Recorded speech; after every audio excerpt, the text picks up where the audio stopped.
And this is Real Talk 101 episode 64. Kukuha tayo dito ng isa at ito yung ultimate message ni Universe and Advice sa atin ngayon.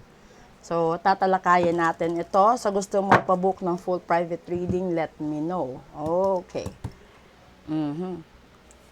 Isa. And then, that's kalma. Okay. Turtle.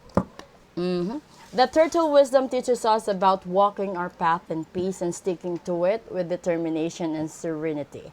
You may be encouraged to take a break from your busy life and look around or within you for more grounded and long-lasting solutions. Kasi, minsan hanap tayo ng solusyon sa ibang tao, sa ibang lugar, sa ibang bagay, sa ibang pagkakataon.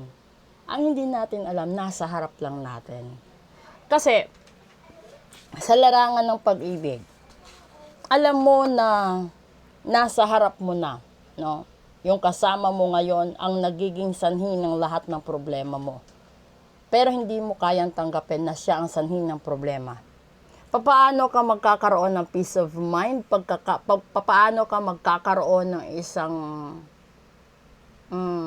magandang pamumuhay at tahimik na relasyon kung ikaw mismo hindi mo kayang tanggapin na siya ang punot dulo ng problema mo sa buhay mo, di ba? Sa negosyo naman, alam mo na malulugi ka kapag hindi ka naging hands-on doon. So, dapat hands-on ka. Sa pamilya, ganun din. Kung ano din naman dapat mong papel sa buong pamilya ninyo, dapat gampanan mo. Pero hindi sa panahon na apurahin mo yung pagkakataon. Magiging magandang ehemplo ka kahit gaano ka kabisi, kahit gaano ka dami ng suliranin na ginagawa or suliranin pinagdadaanan mo sa buhay mo.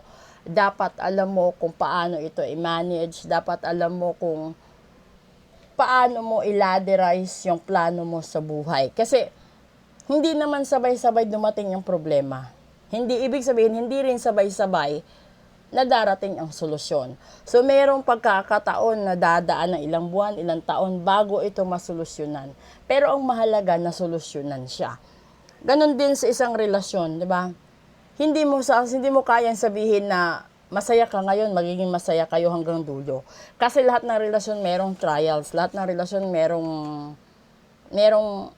mga unwanted and unexpected situations or other people na nakikialam. Ganon din sa negosyo. So, siguro tinuturo ko lagi sa warriors ko at saka sa mga taong nasa life ko lagi, sinasabi ko, kung makikipagrelasyon ka, tanungin mo yung taong gusto mong makarelasyon. Ilang buwan ba plano niyong magtagal?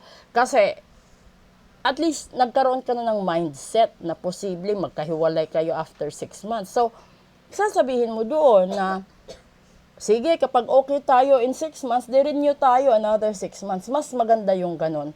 Kaysa naman mangarap ka ng forever, tapos ilang buwan lang nalaman mo may iba pala siya, ilang buwan lang nalaman mo kasal siya, ilang buwan lang nalaman mo niloloko ka, o di ba mas masakit yung ganun. Pero, habang maaga pa, kung kaya nyong iparitual, kaya nyong ipa-card read, or kaya nyong tignan on the other side of perspective ang buhay nyo, gawin nyo para magkaroon kayo ng kalmadong pamumuhay, kalmadong sitwasyon, at manageable lahat-lahat. Kasi it takes a lot of guts to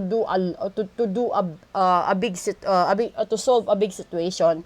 And you need a lot of determination. And always keep your feet on the ground. Kasi, hindi naman lahat ng blessings uulan lagi.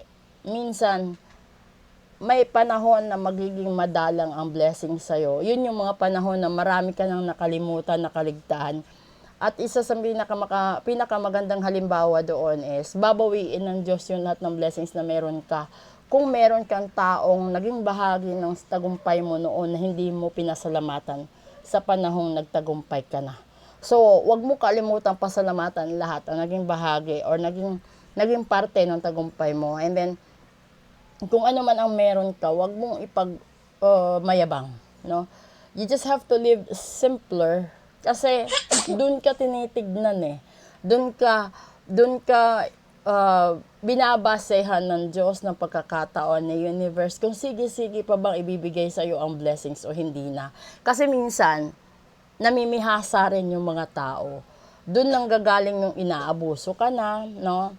Na dati hindi ka naman nila kinakausap, takot silang kausapin ka, baka humingi ka ng tulong, and then here comes na nakikita nila, umuunlad ka sa buhay, ang dami na nila nangungumusta sa'yo, ang dami nang humihingi ng tulong sa'yo, which is wrong. Kasi dati naman wala sila. So, yun yung titignan nyo lagi. Basta in a calmado way. Okay? So, maraming salamat po. Doble ingat ho tayo sa weather ngayon. At sa gusto mong mapabook ng full private reading, sa magpa-ritual, mapa-cleansing, message lang po kayo. At maraming salamat. Enjoy your weekend and your Holy Week. Bye!